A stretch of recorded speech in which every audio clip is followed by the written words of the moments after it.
Halo semuanya, perkenalkan nama saya Ferdinand Seri, NIM 1321904. Pada pertemuan kali ini, saya akan menjelaskan mengenai health index dari baterai assessment. Jadi health index ini, eh, tugas ini dirancang oleh Nico Bernardo Simamora dan saya sendiri, Ferdinand Seri. Untuk health index sendiri, tabel of content akan dibahas. Yang pertama adalah introduction, yang kedua adalah ekstraksi health index dan estimasi SOH. Kemudian ada direct health index dan indirect health index. Jadi ini adalah metode penentuan dari health index sendiri. Kemudian yang selanjutnya ada estimasi SOH atau state of health. Selanjutnya ada metode penentuan health index dengan cara operation mode dibagi menjadi 3, yaitu terdapat charge, discharge, charge dan discharging mode secara bersamaan. Kemudian ya ada metode penentuan health index dengan ICA, SVM dan health assessment modeling.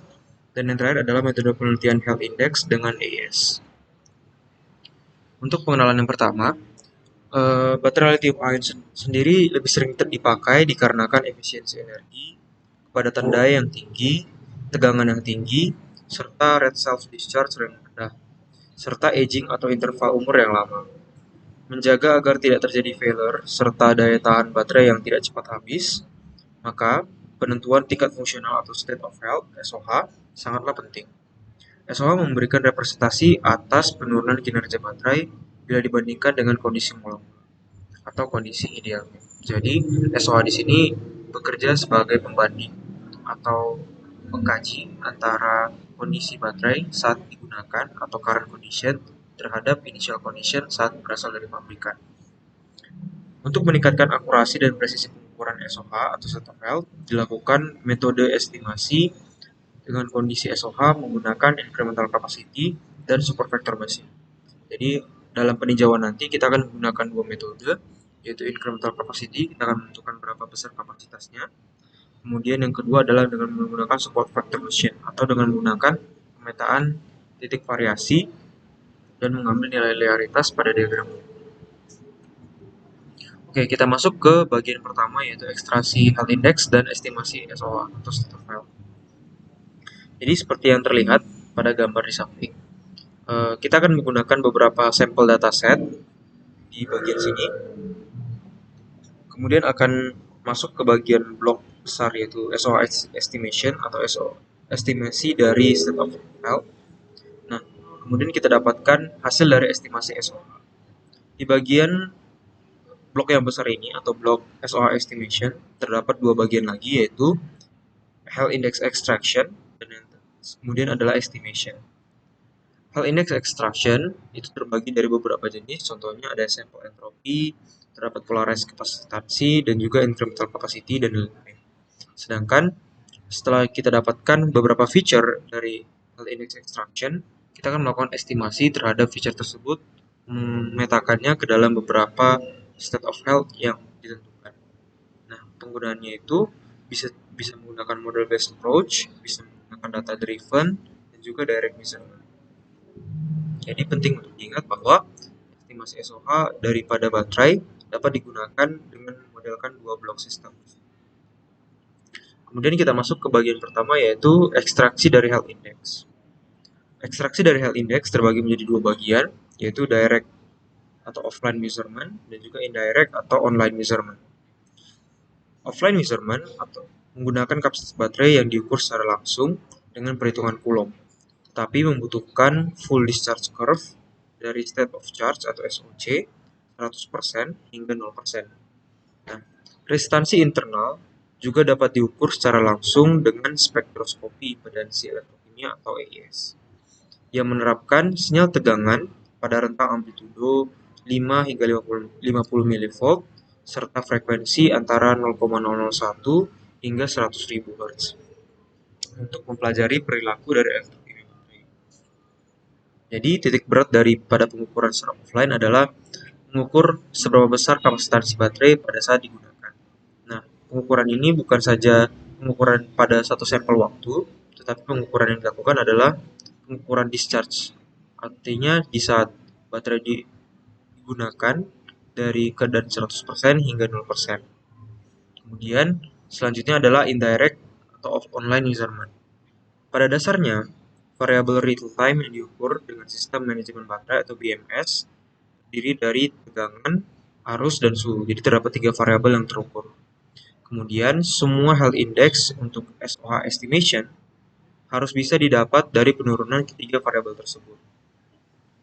Menurut nilai arus output, baterai mode operasi dibagi menjadi mode charging, discharging, dan mode istirahat. Nah, kompleksitas penggabungan antara kompleksitas pengekstrasian HI dan kompleksitas pemetaan HI ke SOH. Jadi seperti yang kita lihat sebelumnya, untuk metode pemetaan dari health index kepada estimasi SOH dibagi menjadi 2 kompleksitas, di mana kita mengekstrak HI sendiri menjadi beberapa feature, kemudian kita akan memetakan HI-nya menjadi SOH. Secara praktis, untuk aplikasi online, HI dapat diekstraksi dari metode kerja baterai. Jadi health index-nya sendiri dapat dianalisa melalui analisa operasi kerja baterai. Oke, kita masuk ke bagian part 2, yaitu estimasi SOH. Jadi setelah kita membahas di bagian sebelumnya yang tadi, cara bagaimana kita menganalisa dari database dan mendapatkan beberapa feature ekstraksi HI dan atau health index. Kemudian kita beralih ke blok sistem selanjutnya, yaitu estimasi dari SOH. Nah, estimasi SOH dapat dikategorikan ke dalam beberapa metode pengukuran langsung, metode berbasis model, dan metode berbasis data. Berikut adalah beberapa fitur yang dapat dijadikan indikator terhadap baterai aging. Jadi terdapat 2 bagian. Yang pertama, penentuan state of health berbasis internal resistance, dan yang kedua menggunakan remaining capacity. Jadi untuk SOH kita lihat state of health untuk internal resistance. Persamaan yang digunakan adalah SOH dari IOL atau end of life dikurang resistansi internal current atau saat dicoba, kemudian dibagi dengan RIOL per R new atau R dari pabrikan kali 100%. Nah, persamaan ini melambangkan seberapa besar estimasi kesehatan baterai terhadap spesifikasi baterai dari pabrikan. Saat baterai terdegradasi, resistan internal secara bertahap meningkat, yang akibatnya mengurangi output maksimum saat ini. Jadi saat kita menggunakan baterai secara terus-menerus, proses degradasi akan meningkatkan resistansi internal atau resistansi dalaman yang mengakibatkan output yang disuplai oleh baterai semakin menipis. Pada akhir masa pakai atau IOL, end of life, dilaporkan resistansi internal naik hingga 160% dari resistansi awal. Nah, hal ini dapat dijadikan acuan untuk mengukur dari SOH atau state of health sendiri. Kemudian, untuk metode yang kedua, kita menggunakan remaining capacity atau capacity yang tertinggal dalam baterai. SOH sendiri menggunakan rumus dari remaining capacity menggunakan rumus kapasitansi current, kapasitansi yang terukur sekarang, dikurangi kapasitansi dari end of life atau IOL, kemudian dibagi dengan kapasitansi nominal, yaitu kapasitansi awalnya dari pabrikan, kurangi dengan kapasitansi dari IOL atau end of life-nya kembali. Nah, dalam aplikasi praktis, baterai dapat diganti ketika kapasitas tersisa berkurang hingga batas tertentu, yaitu pada hal ini adalah 70 hingga 80%. Jadi, jika kita melihat baterai telah mengalami penurunan kapasitansi hingga 70 atau 80%, maka kita dapat melaporkan bahwa baterai telah mencapai end of life atau IOL. Pendefinisian SOH pada kondisi ideal adalah 100%, artinya tidak ada kapasitansi yang hilang. Namun pada saat IOL, SOH sendiri sudah mencapai 0%. Kemudian kita masuk ke bagian penentuan dari health index dengan menggunakan operation model. Jadi untuk health index sendiri kita bagi menjadi 3 bagian, untuk charging model, discharging model, dan juga charging serta discharging model secara bersamaan. Ekstraksi dari health index dari charging model adalah panjang konstanta waktu pengisian arus atau constant current charge time atau disingkat CCCT, dan muatan tegangan konstan waktu atau constant voltage charge time atau CVCT dapat diekstraksi sebagai indikator kesehatan untuk menunjukkan degradasi kapasitas.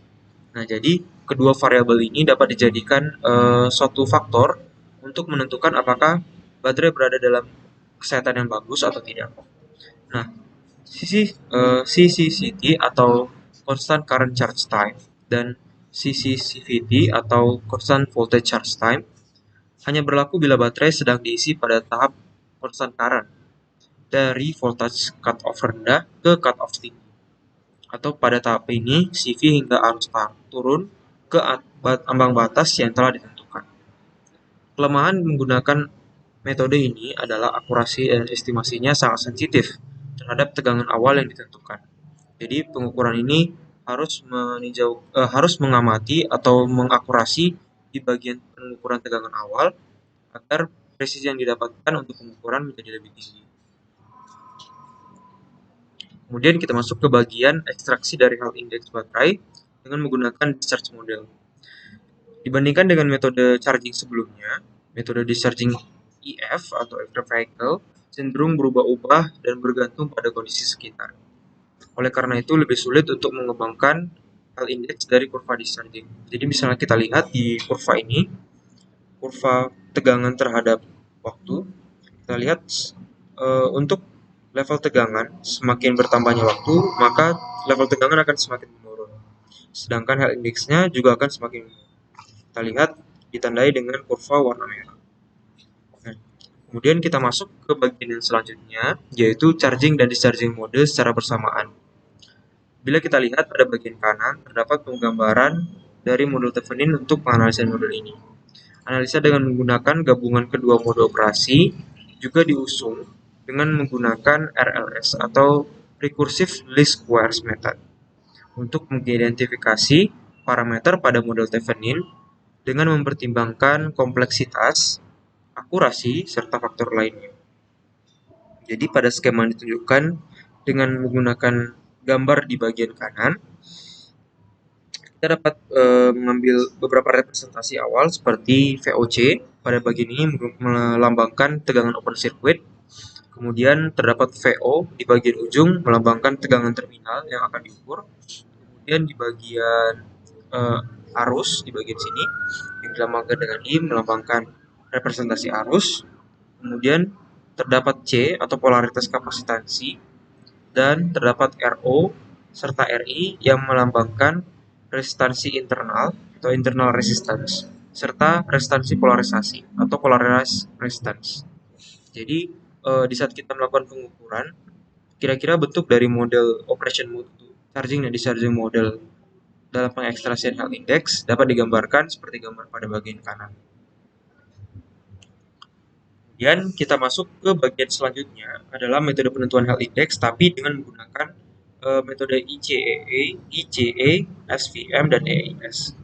Jadi ICE sendiri dengan kepanjangan incremental capacity analysis dilakukan dengan mengekstraksi fitur kurva IC atau kurva dq per dV seperti yang terlihat pada gambar kanan atas. Nah, pada gambar, puncak kurva IC menunjukkan rate yang perlahan menurun terhadap peningkatan jumlah siklus, sebagai penanda terjadinya bahan aktif elektroda baterai yang mulai perlahan menghilang. Selain itu, jadi pergeseran puncak menuju tegangan rendah terhadap peningkatan jumlah siklus.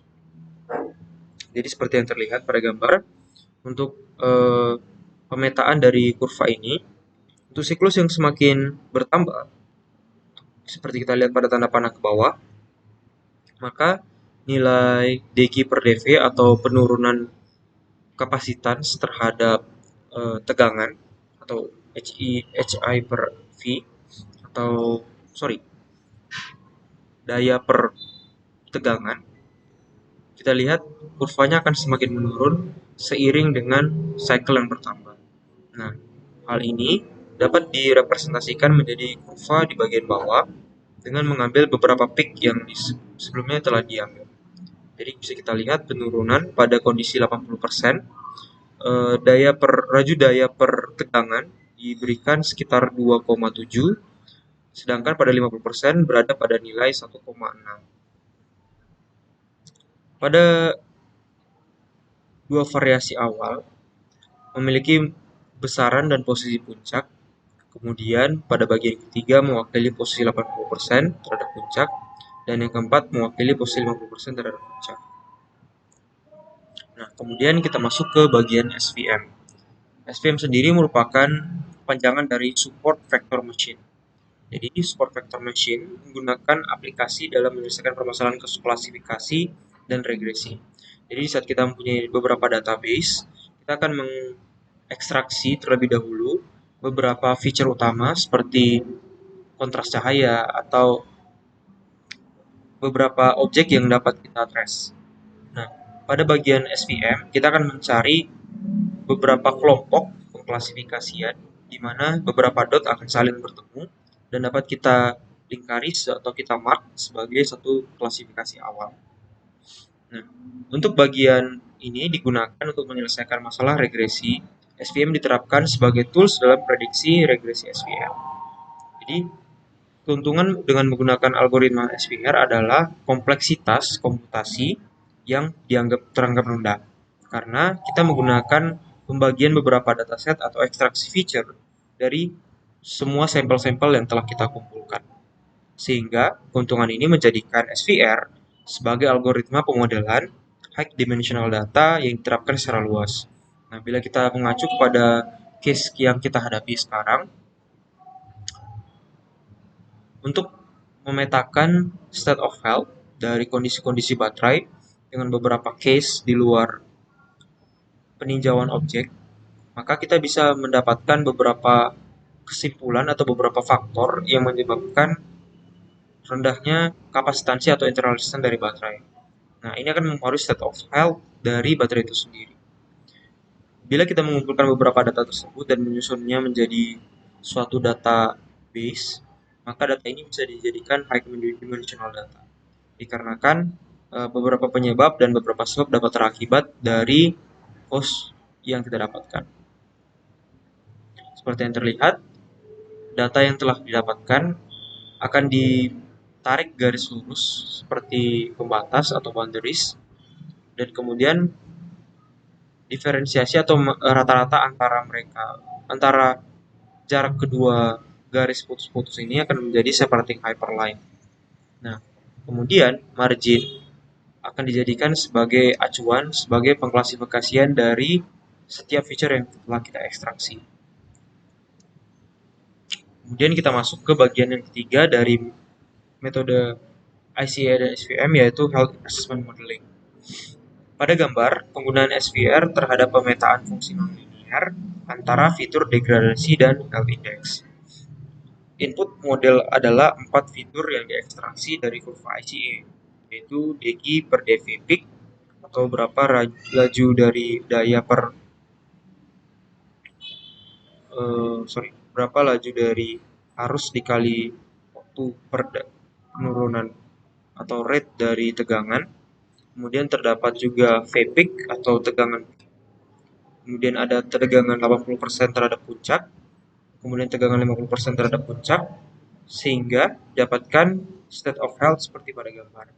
Jadi bisa kita lihat ekstraksi dari 4 variabel input yang didapatkan, yaitu degi per dV peak, V-peak, dan V80% peak dan 50% peak, dijadikan representasi sebagai beberapa variabel, yaitu X1, X2, X3, dan X4. Kemudian, dengan operational fee, kita akan melakukan pengekstraksian dari setiap komponen yang dikelompokkan menjadi 4 subsistem. Nah, subsistem ini dianalisa untuk mengekstraksi beberapa feature. Contohnya dari X1, kita akan mengekstraksi X sebuah feature terhadap inputan X2, X3, dan X4. Begitu juga dengan X2, XK, dan X terusnya. Nah, kemudian dari beberapa fitur tersebut akan kita kelompokkan dan kita sumasi menjadi state of health atau keadaan dari baterai itu sendiri. Jadi hal ini bisa dilakukan dengan komputasional yang lebih tinggi dikarenakan kita memerlukan setiap input dari degi dV, V-peak, dan 80 serta 50% V-peak yang dimasukkan ke dalam suatu subsistem untuk mengekstraksi atau mengkaji dari fitur-fiturnya. Nah, kemudian kita masuk ke bagian yang C, yaitu penentuan health index dengan AES. Dalam Battery Management System atau BMS, terdapat pengukuran secara online yang dapat dilakukan untuk menentukan parameter kesehatan dari baterai. Dari berbagai macam metode yang ada, impedance spektroskopi dapat memberikan informasi mengenai kondisi umum baterai, termasuk SOH. Jadi biasanya kita menggunakan AES sebagai pengklasifikasian kondisi SOH. Prediksi yang dilakukan adalah dengan cara prediksi kualitatif atau secara mutu dari parameter yang menyesuaikan dengan diagram Nyquist. AIS atau Electrochemical Impedance Spectroscopy adalah teknik non-destruktif yang menyediakan sejumlah besar informasi dalam waktu singkat, sekaligus menjaga integritas dari baterai. Nah, hal ini mengakomodasi pengukuran saat siklus baterai di berbagai kondisi charge atau discharge. Pada IS, sinyal AC kecil diberikan pada berbagai frekuensi sehingga kita dapat menganalisa hasil atau respons yang diberikan. AIS akan digunakan untuk menentukan impedansi baterai pada berbagai nilai frekuensi. Pemodelan rangkaian yang digunakan adalah model Randles. Dengan CPA akan ditunjukkan impedansi dengan memutar diagram paralel RC dengan sudut yang juga adalah parameter yang sesuai. Jadi dapat kita lihat pada metode penentuan untuk AIS bahwa teknik ini sering digunakan untuk pengekstrasian SOH, namun dengan mengkarakterisasi nilainya dalam diagram Nyquist. Kemudian teknik ini biasanya lebih integritas daripada teknik lain karena kita tidak menghilangkan beberapa unsur dari baterai atau tidak mengakibatkan side effect yang berlebih pada baterai, dan juga analisa secara real time dapat dilakukan dengan baik dikarenakan sinyal AC yang diberikan pada respon frekuensi tertentu dapat dianalisa menjadi suatu respon yang merepresentasikan baterai sendiri. Kemudian ini adalah gambaran dari metode AIS sendiri. Bisa kita lihat terdapat restansi R1 dan R2 serta ada W2, kemudian ada restansi R3 dan ada Q3 kapasitor Q1 yang dihubungkan menjadi satu par series rangkaian. Oke, sekian dari pembahasan saya mengenai metode penganalisan health index dari baterai. Terima kasih.